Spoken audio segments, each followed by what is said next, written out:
as long as the brand is solid, the consumable will sell, right? Like, and that's what it comes down to, the brand, right?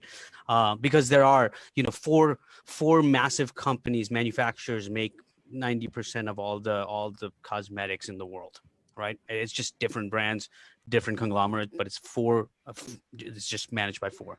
And so ultimately, the guy that's probably making your stuff is making Revlon's, whatever that is. They're just selling it in a different way to you. But then the question becomes, what's the brand? Again, what is your brand? Even when Ronnie and I, now we are dual use ventures and we put ourselves out there, our brand is that we're in the consumer commercial space and we're in the DoD military space. This is our thing, right? And so in this particular instance, we are big in the consumer product space. We're working with the Amazon global military affairs team to help them create their MEP program, which is the military entrepreneurship program, which is how Travis, we got connected.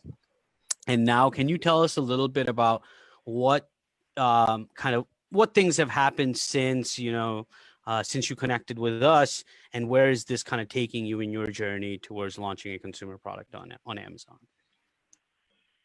When I first started reaching out to you guys, I was on a pretty, I think, it was a good trajectory, but it was a manageable trajectory.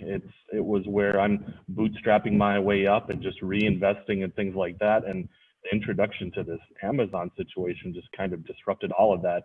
And it's now a situation where I'm going from, talking about hundreds of units or, maybe 1,000 units a month, where I'm now having to start to plan for 10, 25,000 units a month. And it's the team over at the MEP program at Amazon that's kind of backing behind all of this. They're just straight up saying that, okay, cool. You need to look at X, Y, Z. You need to implement A, B, and C, and this needs to be done by this date because we're launching here. Also pump your brakes, because if you launch right now, sorry to tell you this, but your competitors who are already in this market are dropping buku dollars on their advertisements, and it's maybe just not a good time to try to sneak in sales for Christmas. Let's just blow this up first of the year once all of them they've pulled their advertising funds out. So it's the strategizing. I mean, they are the Amazon experts, the branded experience. And that was the thing. It was like one of my biggest, investments so far has been, on the attorney realm and getting my trademark taken care of and registered. And it was one of those things where it's just like, all right, well, I'm going to have to max out a credit card, but Andy Nelson, I need your help right now.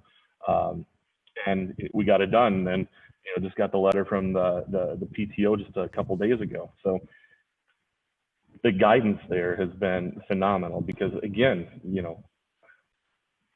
I mean, I'm a pretty, layman type of a person. A lot of this stuff is new, but to be able to have your networking and your resources, it's been able to get me to this point. So, I know that I don't know how to run Amazon ads, but I know that I've got somebody at Amazon that's going to help me out with that. I suck at website design, even though that was my major, but I know that there's somebody at Amazon that's going to help me create that branded experience. So it's a tremendous help for somebody that's never done business with Amazon, and as a veteran entrepreneur just starting into this industry, and it's a win-win. I mean, for me, Amazon, I mean, their cut is even smaller than I anticipated with it. Like you deal with any wholesaler and they want a big chunk of your product. Amazon's is significantly smaller than that.